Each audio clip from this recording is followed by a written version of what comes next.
let's motherfucking talk about the things that I did this weekend and Christmas. I went to go see 2 movies. I went to go see The Color Purple, of course, yes. Mm-hmm. And I also went to go see Aquaman. Now, we'll do an Aquaman talk after all this. Right now, we're going to do The Color Purple talk, okay? Now, I made a post after I left seeing The Color Purple. Okay, put the pictures up there. The Color Purple, it's a bold new take on the beloved classic. Now, I know a lot of you people out there were thinking that you were going to go in there seeing an entire remake of The Color Purple, but unfortunately, this is not the remake of The Color Purple. This is only the film adaptation of the musical The Color Purple. So it's a lot of singing, dancing, and bulldagging in this movie.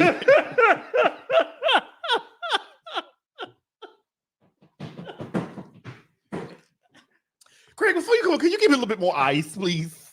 Because my drink has gotten low. And it's in the evening. We about to be a little bit more messy. Mo, come over here and move this smoke out the way, because I don't need them thinking there's no smoke and mirrors going on here. Somebody say, and what? And bulldagging going on in the movie. Bulldagging is when 2 feminine people get together. Lay on it. That because bulldagging just don't apply to women. Bulldagging applies to femininity. Because feminine men. Because if Craig laid on top of me, that's bulldagging. That's bulldagging.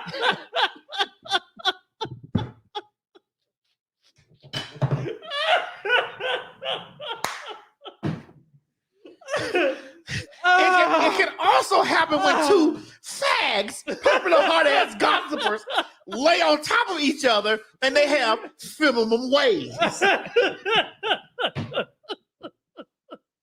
You know when your grandparents say they go this way and this way? Uh-huh. That's a part of bulldagging. Okay, so then if it's masculine, what's that? Huh? Too masculine. It's too bulldagging. Because you 2 mass motherfuckers is only perpetrating the fraud. All that mass for mass shit, both of you are fags, so it's bulldagging. I just want to let you know that, just in case you were confused. It is bulldagging. Okay? It's my vodka. Great, what is some Absolute over there? Give me some of that Absolute vodka, child. Pour me a little bit of that. I just want to let y'all know, mass for mass, mass for mass is bulldagging too. Okay? So, again, I went to go see The Color Purple. There was a lot of singing, dancing, and bulldagging.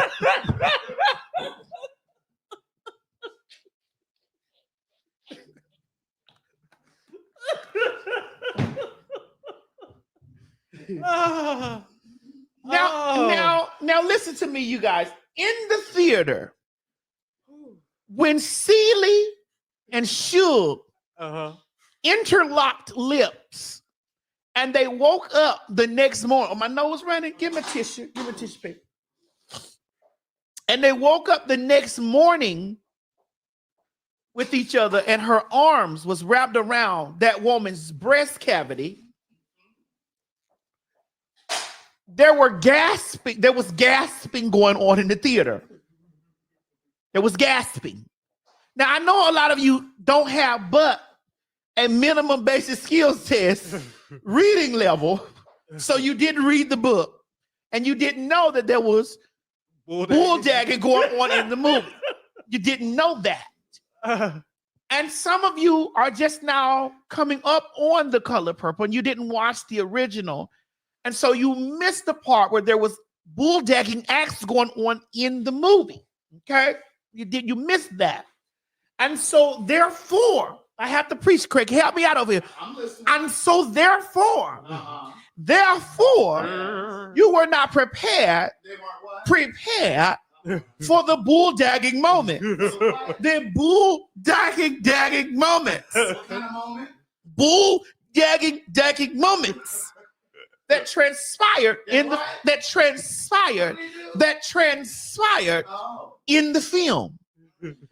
And they were gasping and gagging for air. What else were they doing? Well, they were also a little bit irate because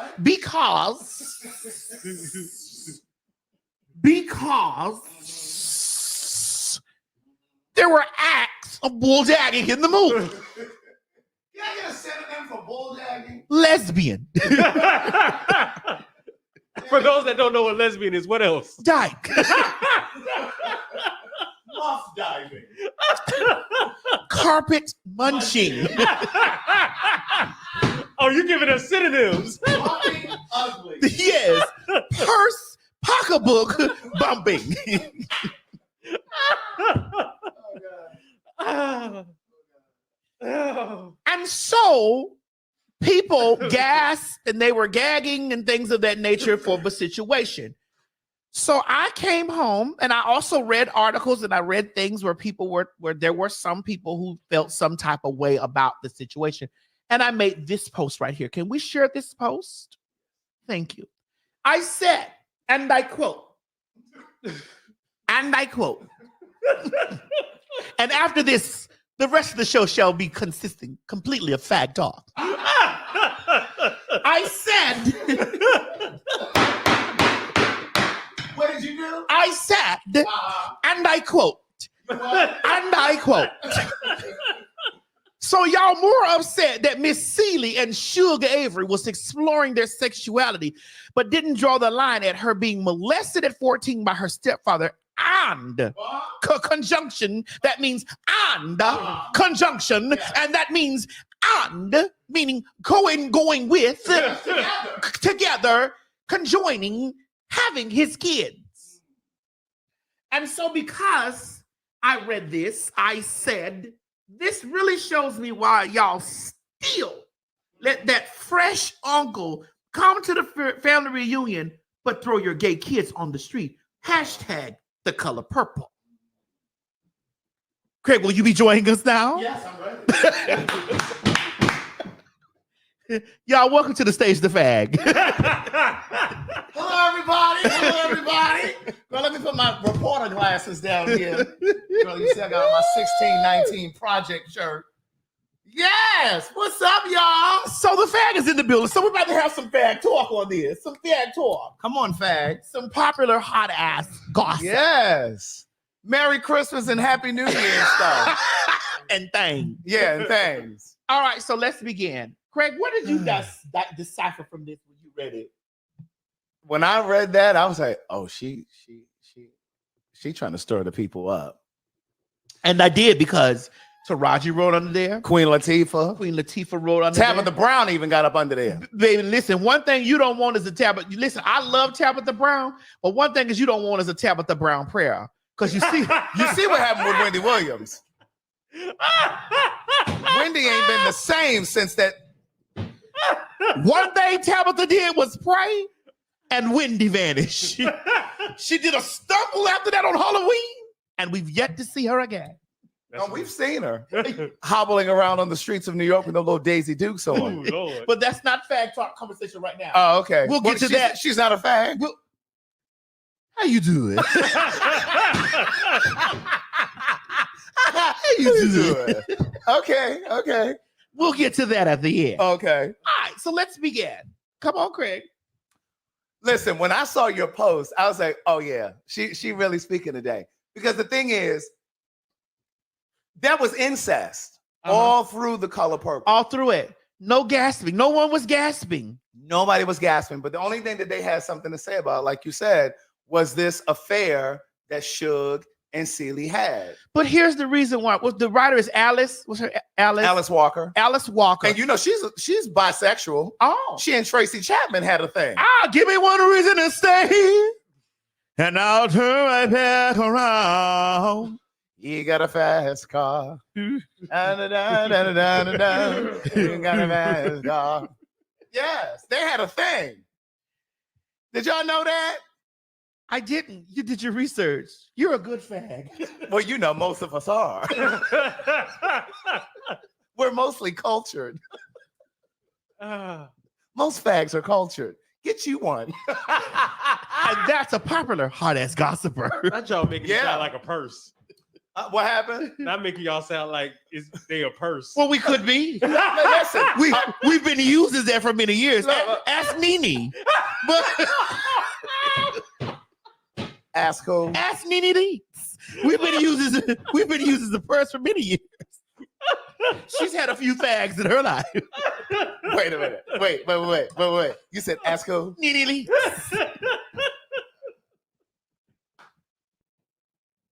You mean the proprietor and the owner of the Lanithia?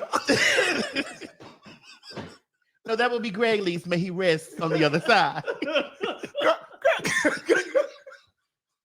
Girl, I ain't been sitting down for 3 minutes. I'm about to get out of here. Oh. I can't take it. I ain't been sitting down for 3 minutes. Oh. Okay, go ahead. And so,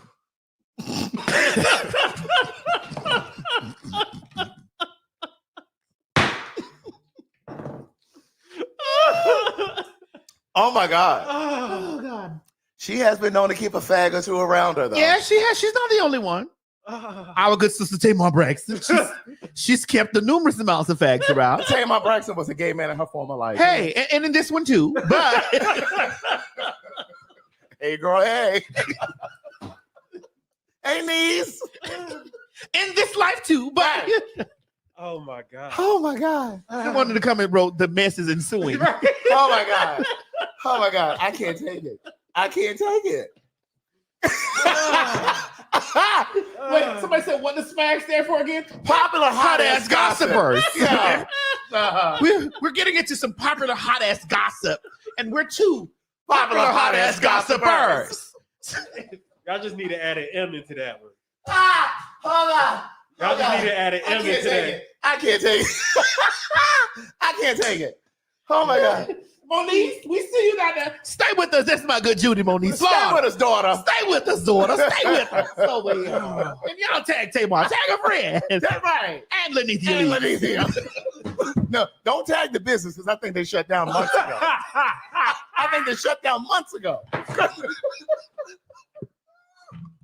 Y'all, we haven't even we just 30 minutes into the show. God. Girl, I think Wait, are we 30 minutes We in just already? 30 minutes into the God, show. girl, I've only been sitting here for 7.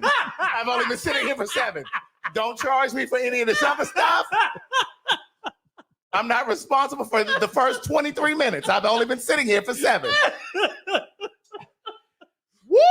Oh, I've only been sitting here for 7. oh my Oh God. my God. Make sure y'all hashtag fags on Twitter.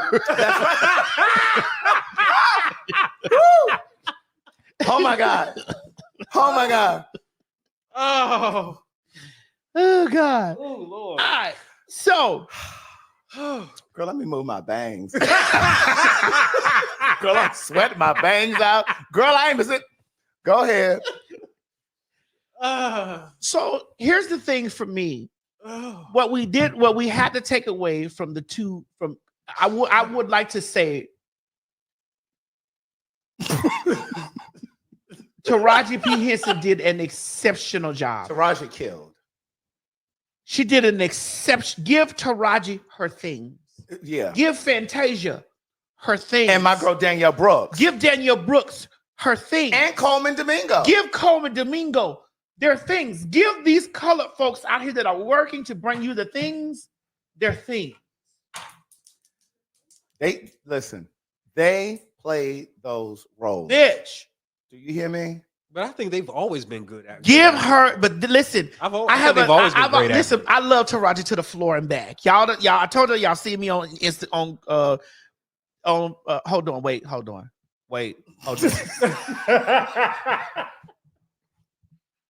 Mo, you may have to go over there and pull that door up.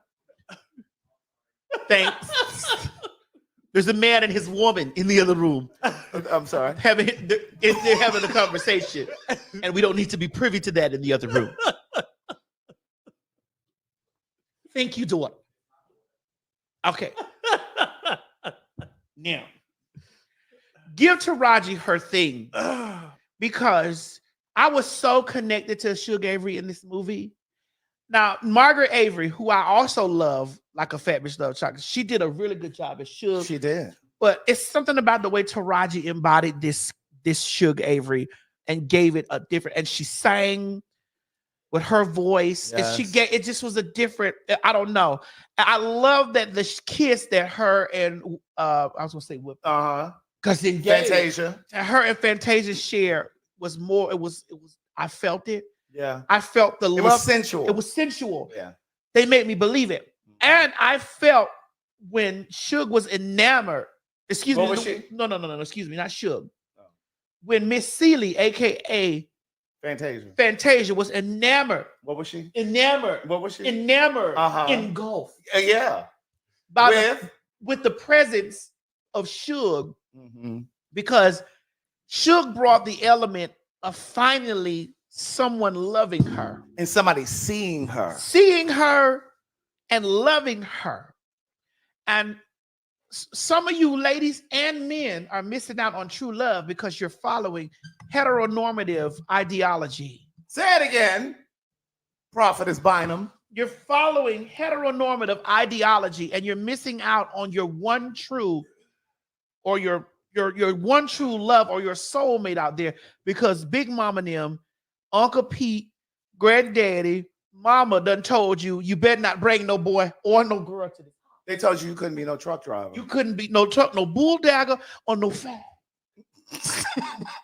They told you couldn't be no truck driver. I never heard a truck driver before. I have. A truck driving lesbian. Yes. Oh. You know, they're the ones that wear the plaid shirts. Well, as long as you can come home to me and be a power driver. Okay, now, I do want your very honest opinion on Ciara.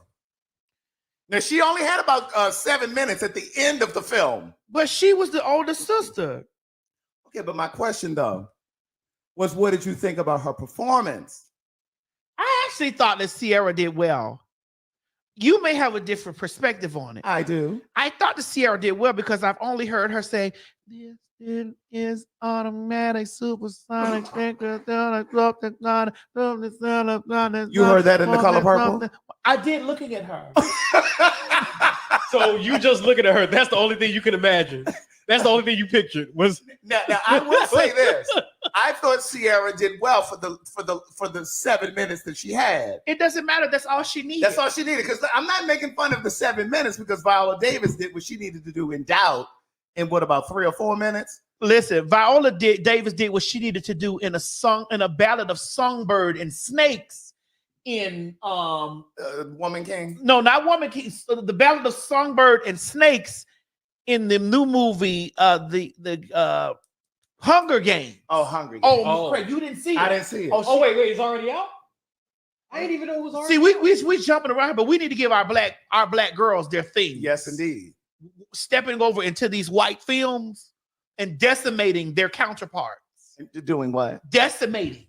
I didn't even know that was already severely destroying their counterparts, because Viola Davis walked into the Hunger Games, the songbird, a ballad of songbirds and snakes, and decimated her character, Miss Vedivere, whatever her name was. She did not play any games at all with that. At all. But let's be real. Viola Davis has always done a great job. Yes, I still remember. I didn't like her Michelle Obama. But I did like her in Fences, though. I loved her in Fences. I didn't like her eyebrows. Did you remember Michelle Fences? Obama. You remember Fences? I remember Fences, but I didn't like her Michelle Obama. I didn't like her brows. Michelle's brows do not look like that. Now I don't know who drew that lady's brows on. Look, don't give it too much on. Don't give her too much on that one. But I do want to say about Ciara. Ciara did really well with her rice cake voice. It's okay. Craig, everyone's not very plain rice cake voice. Everyone's not Jennifer Hudson. Thank God. Craig, you're gonna make me why I can't sit on that woman's show. Don't you do that? And if you do sit over there, don't call me. Don't call me from the couch. I'm gonna FaceTime you. Don't call me from Everybody's the couch. Opinions are their own. Listen, Ciara with her little plain, right? You know the little rice cakes. It doesn't matter. The plain ones. She did what needed to have been done. She played the older version of Nettie, because no one talked about that there was a dark-skinned Celie and a light-skinned Nettie. So are we having a slave father? Was the father a white man to her? Because when I seen Ingenue, I love her. Oh, I love Ingenue. Ingenue Ellis. Oh, Miss Ingenue, nothing to be tampered with either. Y'all know she played Serena's mother in the Serena movie. Girl, honey, and Miss Lovecraft Country, Miss Ingenue didn't Yes, play. indeed. Miss Ingenue And she played the Clark sister, Maddie. Miss Ingenue ain't nothing to be tampered with. I love her. So when I looked at Ingenue, You looked at who? Ingenue, and I saw that Ingenue and Miss Ingenue and Miss Celie's color were the same, but yet Nettie's was different. We didn't even explore the fact that Miss Ingenue, as AKA Miss Ingenue, AKA Miss Celie's mother, had been tampered with by the white man. Been what? Correct. We didn't even indulge in that conversation. Did you say been tampered with? Yes, tampered with. Meaning broken the seal. Right. Hyman. Her hymen. Now Ingenue needs an Oscar. That girl is bad. Yes. So we didn't even delve into that. But We didn't do what? delve. Greg, I don't have an HSBCU degree. Yeah, but your words are really. However, I've had a many prestigious man come through and clientele with me. Oh, that's where you learn those They came and did what? Clientele with me when I was a whore. You were a what? When I was a whore. You were a what? A whore. WHORE, not a hoe. I was a whore. Okay. Meaning that there was a difference in price. Oh, I was just gonna ask, what's the distinction? A financial difference between the two. Okay. A hoe is $40. I have a question. A whore is definitely A few more zeros. Right. Maddie, I have a question. Yes. But okay, I get you said whore. A whore. Okay, so where did the vocabulary come into I play? sat down and I had to cover. I didn't just clientele with them. I was their friend as well. Okay. And What were you, girl? I was their friend too. Now some of them I'm their colleague. What? Some of them now I'm their colleague. Hey.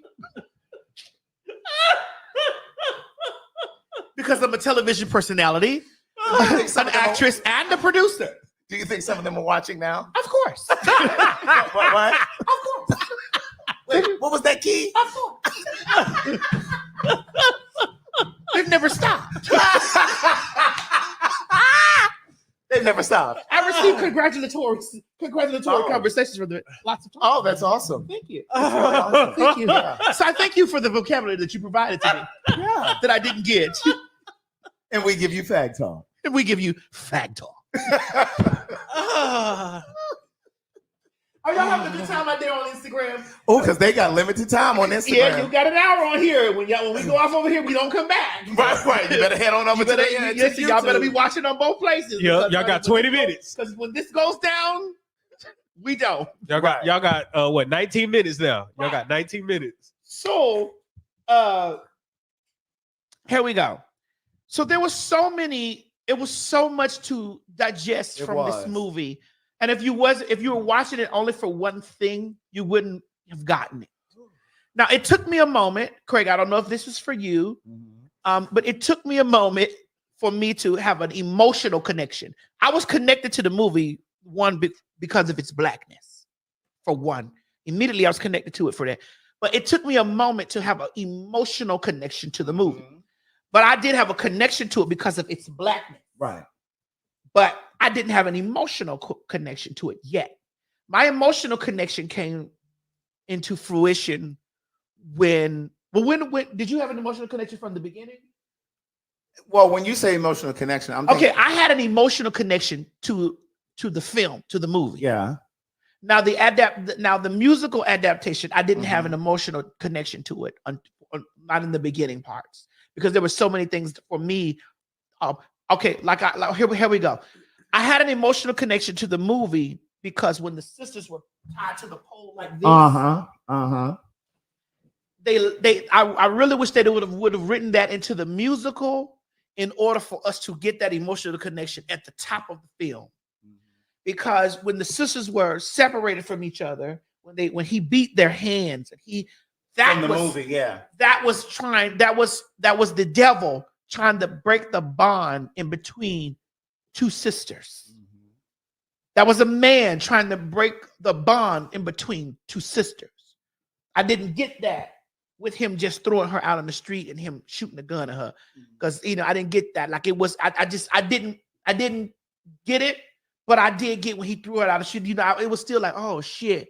But but for me in the movie, it was like, oh my God, like I was in tears. Yeah. When that was happening. Yeah. Yeah. Woo! And when you read the behind the scenes from the movie, all of that was improv. Yeah. Even Oprah's scene at the table, when she talked to how she sat in the jail and all that whole line was like ad-libbed. That was improv. It was ad. It was all that was there from the emotions that was going on. And so for me, I didn't. They say, "Come on, Maddie Ebert with the right." Well, I'm a movie watcher, so that's what. So for me, I was connected to it like at the top of the film. I didn't get connected to it until that white woman came in there to get her. Ooh, Miss Millie. No, I didn't even get the connection, and I didn't get the connection to it in the film adaptation of the musical until that white woman came to get her from jail. And I saw all of our black folks standing on the outside, helpless. But I'm like, it's so crazy, like how when you look at 1907 or 1920, how that's not that far. My grandfather was born in 1930, 33 or 39 or something like that, 30 something. He just died. Yeah. Listen, that was a handful of years ago, literally. But like for me, I thought that. See, I saw the workshop before it went to Broadway. It started here in Atlanta before Oprah got attached to it and all of the Broadway money and all of that. So I saw like the raw part of it.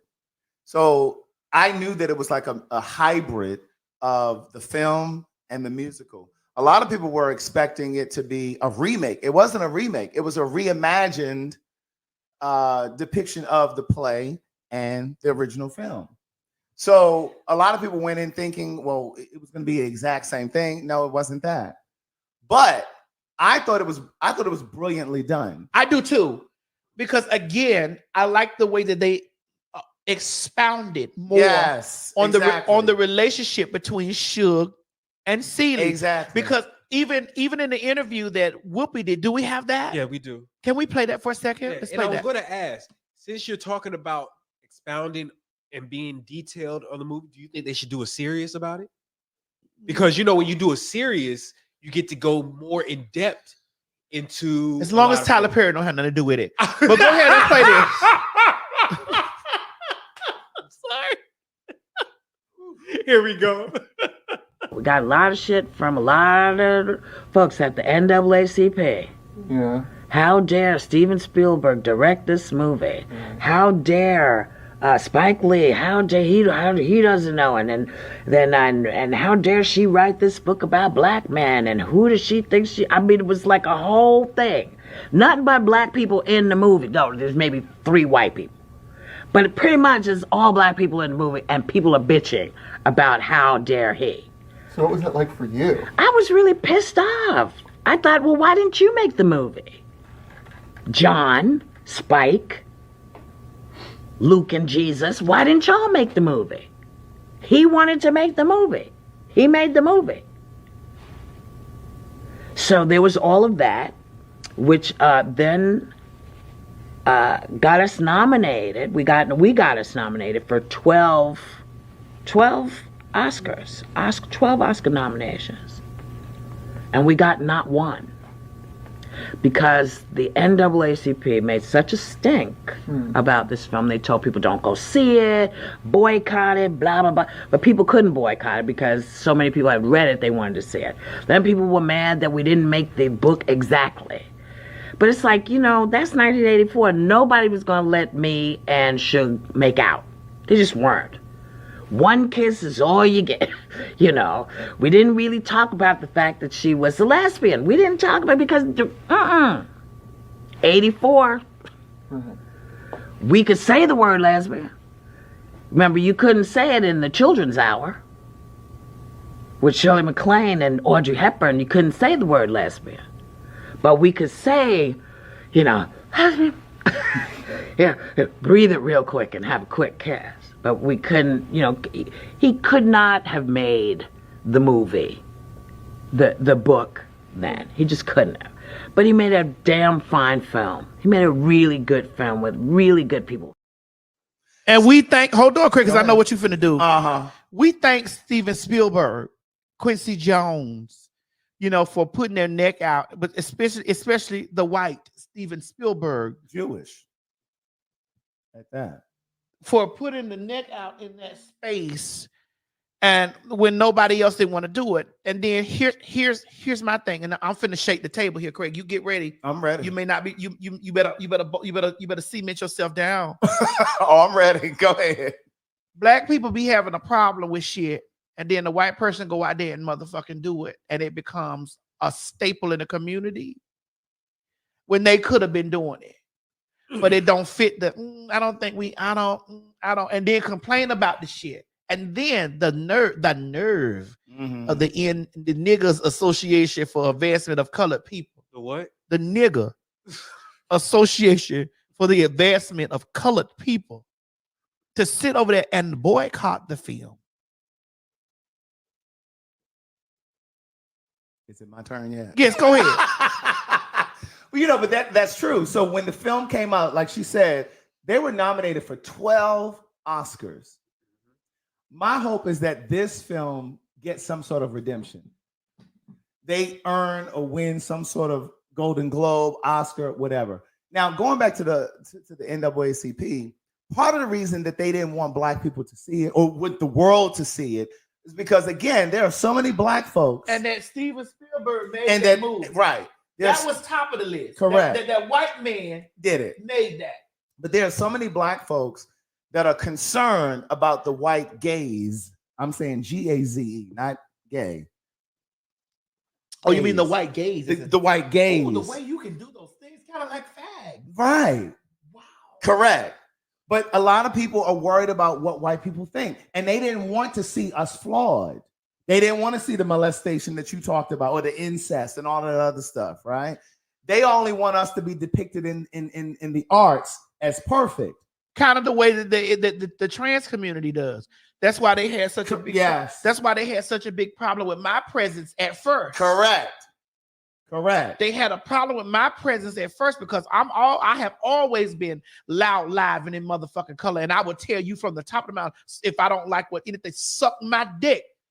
I would tell you that I got the titties at the top and a big black dick at the motherfucking bottom, and I've stood on that. Mm-hmm. And let's go for it. Mm-hmm. I like and we've talked about this. Me and Laverne have talked about this. Laverne got on that show and they gave her the queen of the girls. And then I came to the door saying, New Weave 22, just come on in, bigdickbitch.com. And them hoes felt some type of way about me and was like, this is the wrong depiction of the girls. She doesn't represent us. And she don't represent us. However, I came to the front door of my mansion. Of your what? Of my mansion, bitch. And you had what? Of ceiling to 30. Girl, don't stop me, quick.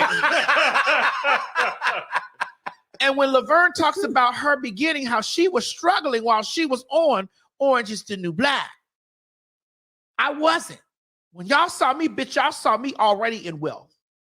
She's wealthy in the spec now, and I love Laverne to the floor, and I appreciate her existence, and I appreciate her being the voice of the thing. But let's talk about the story here. They tore me to the floor because, bitch, I was naked.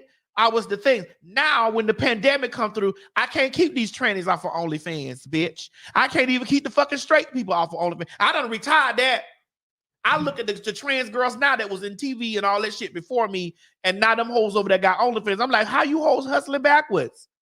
Then a lot of you bitches was the same ones that talking about how I was beneath, bitch, and I was laying on $1,000 thread sheet counts, bitch, while girls was trying to figure out which table they were going to wait, and that was not my story. And they were doing what? They were trying to figure out what? Which table they were going to wait, and that was not my story. Can I take you on the police? Is that a soft drink? Is that a Diet Pepsi or a Diet Coke? It's a Dr. Pepper, please. Is that a Mr. Pibbs? I'm not reading them, but I'm just being, it's just fact. Would you be okay with a Mr. Pibbs? We don't have Dr. Pepper. How about a birch beer? We have root beer. But those are just facts. Yes. That's not a read. One thing a fact is not as a read. Right. A fact is never a read, bitch, or a lay when it's a fact. And those are facts. And so when I look at this story, I'm like, and listen to you say how they want black people to be depicted as perfect, yes, flawless. Yes. We need to see the entire spectrum. We need to see the black professionals, but we also need to see black homelessness. We also need to see the black alcoholic, the prostitute, the drug addict, because art is supposed to depict real life. Art is supposed to give us something to aspire to look forward to being better, but a lot of times we black folks, NAACP, whatever, that's why they had such a problem with the Parkers. They said Monique and Kim were idiots and buffoons and why they got to do this. But every show can't be the Cosby Show. Right. It's about having balance. Now that foolishness that Tyler Perry is over there doing, I didn't had about enough of that. No, we're not gonna even tell Tyler. We're not gonna even. We ain't tearing him up, but I'm Craig, gonna need him to have some balance in his work. Hold on, niece. We're not gonna give Tyler all of that. Go ahead, because he's going through enough. TD right now. He's going through enough right now, and we're not gonna do that. Who we gonna give that to is that motherfucking Zeus Network. Because if they put out one more windmill show, one more show about the girls windmilling, pulling hair, throwing drinks across the room, beating each other up, standing outside, what is the premise of the motherfucking show? What is going on here? But we also gotta. What is going on here, man? But we also gotta think about the people that are consuming it too. Well, they're consuming it is because here's the thing: it's called television programming for a reason. It's programming. We have been programmed and conditioned to believe that this is what people want to see. When there are others in the back crying out saying, I don't want to see that no more. And we've been conditioned to feel like that anything that's outside of windmilling, fighting, stabbing, and shooting Blueface and Krishan is boring.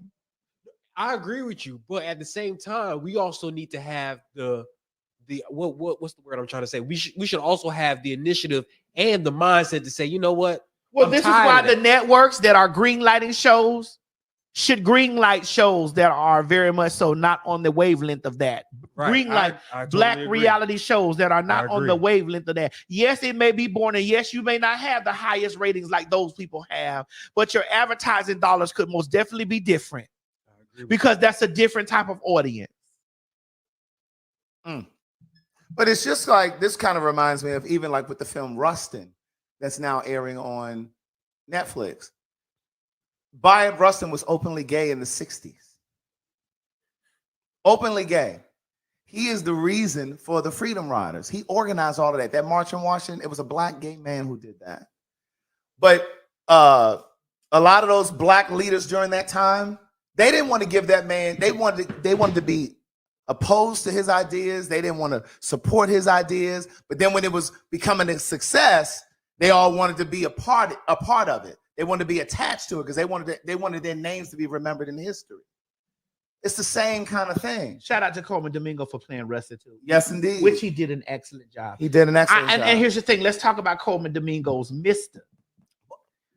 Okay, again, I liked Coleman Domingo's Mr. I also seen Coleman Domingo, and I know him because we were in the film together, Zola.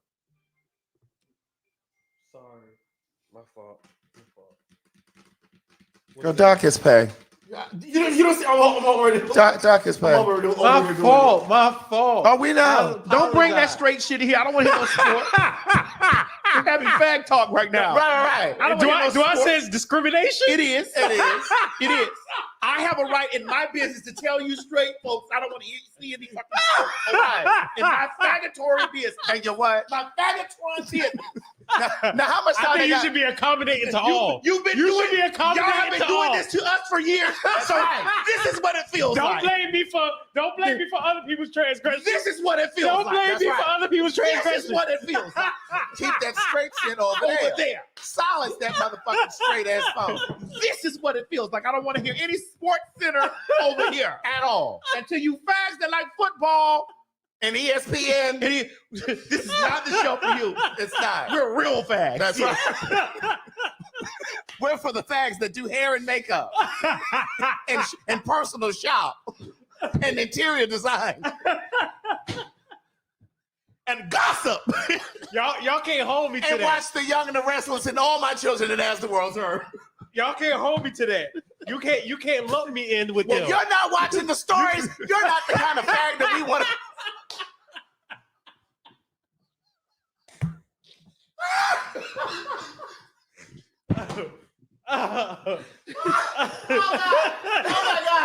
Oh my God. You're going to tell me 10 years ago that I'd be sitting here carrying on like this. Oh. Oh God. Oh God. Oh my God. Yes, we're for the fashionista fags. The FAGs. The Golden Girls. Yes. Oh, so if it was a Golden Girl theme song came on, you'd have Listen, been okay. But keep that ESPN shit over there. I know that's right. We're not interested in the Super Bowl. Trying to push that agenda. Oh, no. Oh, Right. really? Right. Oh, really? Okay. Okay, no problem. No Trying to problem. push that agenda over here. Trying to make us straight. Right. I'm trying to make y'all straight with Yes, sports. that's Emma. right. Yeah, correct. Are you serious? All that testosterone. You don't see all this femininity. That's right. All this estrogen over here. All this estrogen. Speaking of, Chris, would you do me a favor? Would you put my hormone patch on me, my estradiol 0.05 on my back for me? Of course I will. Bitch, give me a paper towel. I'm over here sweating. Oh God. Would you please Oh. would you please apply my estrogen back? Since that football capital here. Please apply my estrogen under my man-made boobs. Right over here, please and thank you. Don't worry. Don't worry. So that I can get some of my estrogen back. Don't worry. Oh my I got a God. lot more testosterone over here. It's for you. okay. And I have a lot more estrogen right here. Thank you, sus. They said not more made your levels drop. Yes. Oh my God. How much time they got left on IG? They've been asking. Oh my goodness. Does it tell you? Ladies and gentlemen, we are going to be, I'm thinking about it. We're going to be doing this live in Atlanta. I'm getting the paperwork together. I'm gonna call them today and tell them that I think I want to do our Maddie in the morning with our Fag Talk edition once a month here in Atlanta. So please, when you see the tickets available, come out and see the show because this is definitely what you get live. All the trash that we do, All the trash. all of the trash. You're gonna do it live. All right. So let's move a little bit on since we're in the realm of agendas.